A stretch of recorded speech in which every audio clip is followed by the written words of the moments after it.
अस्सलाम वालेकुम व्यूअर्स, आपका मेज़बान आज के एपिसोड में पाकिस्तान से पढ़े लिखे लोगों की हिजरत जैसा अहम टॉपिक लेकर हाजिर हुआ है।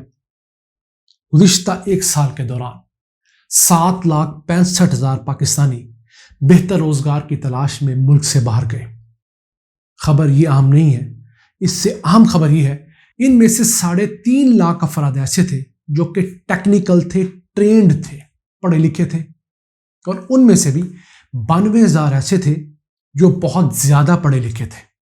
आज आपको बताएंगे कि किस फील्ड के कितने लोग बाहर गए, कितने डॉक्टर्स छोड़ के गए, कितने अरब का लॉस हुआ हमें, कितने इंजीनियर्स गए, कितने आईटी प्रोफेशनल्स गए और कितने दीगर लोग गए। ये रिपोर्ट आई है हुकूमत पाकिस्तान का जो इदारा है ब्यूरो ऑफ इमिग्रेशन, उसकी जानब से। टोटल 7,65,000 लोग गए, उनमें से अनट्रेंड थे 3,65,000 और ट्रेंड लोग थे 3.5 लाख। अब उनमें से भी 92,000 तो बहुत पढ़े लिखे थे और 92,000 थे उनमें से 2,500 तो डॉक्टर्स गए। अब एक डॉक्टर को बनाने के लिए हुकूमत पाकिस्तान 50 लाख रुपया खर्च करती है, जो सरकारी मेडिकल कॉलेजेस में इन पे खर्चा आता है।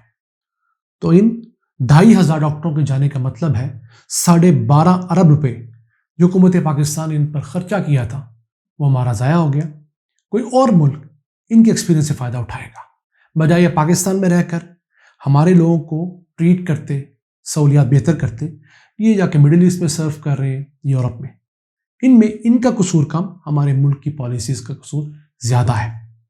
इंडस्ट्री बैठ रही है, मुल्क में नफ्सी का आलम है, जॉब्स है नहीं, तो इन हालात में जब मईशत सुकड़ रही हो, लोग बाहर नहीं जाएंगे तो और क्या करेंगे। इसी के साथ साथ 5,534 इंजीनियर्स के, अब इंजीनियर माने पे अभी सरकारी यूनिवर्सिटीज में लाखों रुपए का खर्चा आता है। फिर 18,000 एसोसिएट इंजीनियर्स पाकिस्तान से बाहर गए, 2,000 आईटी प्रोफेशनल्स गए, 12,000 कंप्यूटर ऑपरेटर्स गए, 6,500 एग्रीकल्चर एक्सपर्ट्स गए, जिन्होंने बीएससी एग्रीकल्चर में किया हुआ था, एमएससी की हुई थी, पीएचडी की हुई थी, वो मुल्क छोड़कर चले गए। फिर 21,517 मुख्तलिफ टेक्नीशियंस गए, 1,600 नर्सेज मुल्क से बाहर गई और 900 टीचर्स भी गए। सबसे बड़ी तादाद में जो लोग पाकिस्तान से बाहर गए वो थे ड्राइवर्स, जो कि 2,13,000 थे। मुझे लगता है कि जहां मुख्तलिफ कौमें अपने मुख्तलिफ जॉब्स की वजह से पहचानी जाती हैं, पाकिस्तानी शायद अपने ड्राइवर्स की वजह से पहचाने जाएंगे। इतनी बड़ी तादाद में हमारे यहाँ से ड्राइवर्स जा रहे हैं। अब आगे बढ़ते हैं और आपको बताते हैं कि किस मुल्क में कितने पाकिस्तानी गए और इसके साथ साथ पाकिस्तान के किन सूबों से ज़्यादा अक्सरियत लोगों की जा रही है।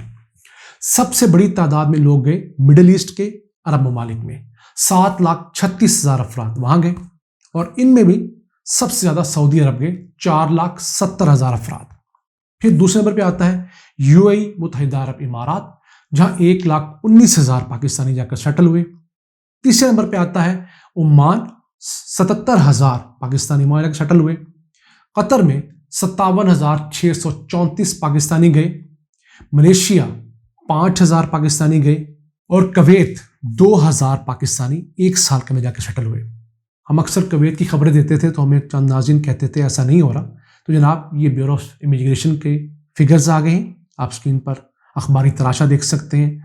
डिस्क्रिप्शन में इसका लिंक पोस्ट है, वहाँ जाकर देखें कि 2,000 पाकिस्तानी एक साल में कवैत के, क्योंकि कवैत में बहुत बड़ी पाबंदी थी पाकिस्तानियों पे। कोरोना के दरमियान इस पाबंदी को उठाया गया तो ये काम दोबारा शुरू हुआ है। अब चलते हैं यूरोप में 40,000 पाकिस्तानी जाकर सेटल हुए एक साल के अंदर। जो करंट साल चल रहा है इसके इब्तदाई 11 माह, ऑब्वियसली ये तमाम फिगर उसी के हैं। उसके बाद सबसे ज़्यादा यूरोप के जिस मुल्क में पाकिस्तानी सेटल हुए वो था रोमानिया, 3,160 पाकिस्तानी वहाँ गए। और इसकी खबरें मैं बताई थी कि रोमानिया पाकिस्तान से पढ़े लिखे लोग मंगवाने के लिए मुआहदा कर चुका है सन 2020-21 में। फिर दूसरे नंबर पे आता है यूरोप में, अब यूरोप से बाहर निकल चुका है यूके, जहाँ 2,500 पाकिस्तानी जाकर सेटल हुए, और अमेरिका में सिर्फ 700 पाकिस्तानियों को जाने का मौका मिला। ये तो वो बड़े ममालिक हैं जहाँ पाकिस्तानी जाकर सेटल हो रहे हैं और अपनी किस्मत बेहतर करने की कोशिश कर रहे हैं। अब चलते हैं उन सूबों की तरफ जहां से बड़ी तादाद में लोग हिजरत कर रहे हैं। सबसे बड़ी तादाद ہم پنجابیوں کی باہر جا رہی ہے، ایک سال میں 4,24,000 باہر گئے۔ دوسرے نمبر پر خیبر پختونخوا کا صوبہ آتا ہے، حالانکہ آبادی میں تیسرے نمبر پہ ہے لیکن اس کام میں دوسرے نمبر پہ ہے۔ 2,06,000 لوگ تو خیبر پختونخوا سے گئے، اور جو سابق فاٹا ہے اب نیولی مرج ڈسٹرکٹ کہلاتے ہیں، ان اضلاع سے 38,000 پاکستانی باہر گئے۔ اور خیبر پختونخوا اور اس کے نئے شامل ہونے والے اضلاع کو شامل کر لیں تو ان میں سے 2,44,000 افراد اوورسیز جا کے سیٹل ہوئے ہیں۔ پھر تیسرے نمبر پہ آتا ہے آزاد کشمیر، جس سے 77,000 افراد ایک سال میں باہر جا چکے ہیں۔ چوتھے نمبر پہ آتا ہے پاکستان کا دوسرا بڑا صوبہ سندھ، جہاں سے 54,000 افراد نے ہجرت کی۔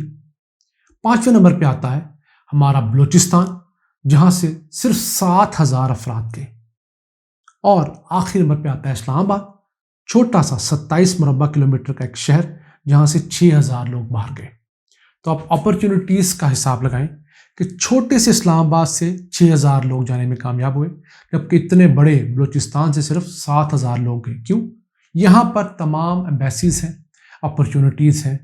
ہمارے بلوچستان میں اپرچونٹیز نہیں ہیں، ان بیچاروں کو امیگریشن کے لیے، باقی معاملات کے لیے آنا پڑتا ہے، وہاں پر لوگوں کے پاس وسائل بھی نہیں ہیں اور دیگر ایشوز ہیں۔ تو یہ تمام وجوہات رہیں لوگوں کے باہر جانے کی۔ اب ان میں سے جو لوگ تو بہت پڑھے لکھے باہر گئے 92,000، وہ پاکستان کا برین ڈرین ہے، پاکستان کا ٹوٹل لاس ہے۔ کیوں؟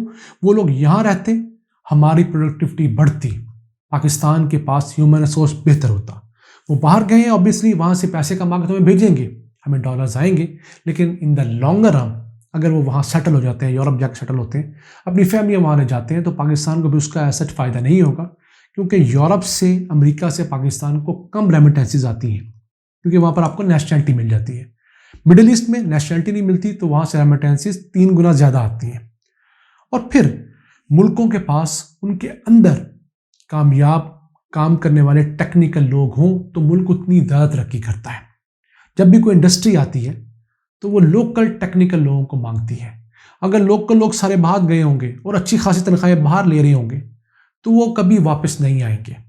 اور جو نئی آنے والی انڈسٹری، مثلا اگر فیوچر میں چائنا یہاں آتا ہے، انڈسٹریل زون میں فیکٹریاں لگتی ہیں، تو ان کو بالکل زیرو سے لوگوں کو ٹرین کرنا پڑے گا، وہ بہت آہستہ آہستہ ٹریننگ کے معیار پہ پورا اتریں گے۔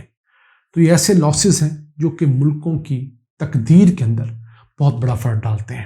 امید کرتے ہیں، اللہ سے دعا گو ہیں کہ پاکستان کے حالات بہتر ہو، ہماری معیشت مستحکم ہو، ہمارے حکمران کچھ ہوش کے ناخن لیں اور ان اوورسیز پاکستانیوں کو بھی عزت دیں، اور پاکستان میں ایسے حالات کریٹ کریں، انڈسٹریز کا ایسا فروغ دیں کہ یہ لوگ پاکستان آنا چاہیں تو پاکستان آئیں، یہاں آ کے اچھا روزگار کمائیں، پرامن زندگی گزاریں، ان کی جان، مال اور ہر چیز جائیداد سمیت محفوظ ہو، تاکہ پاکستان تیزی سے ترقی کرتا ہوا مستحکم اور خوددار ملک بن کر دنیا پہ نمودار ہو سکے۔ ان الفاظ کے ساتھ اپنے میزبان عبد الرحمان کو اجازت دیجیے۔ اللہ نے کے پان۔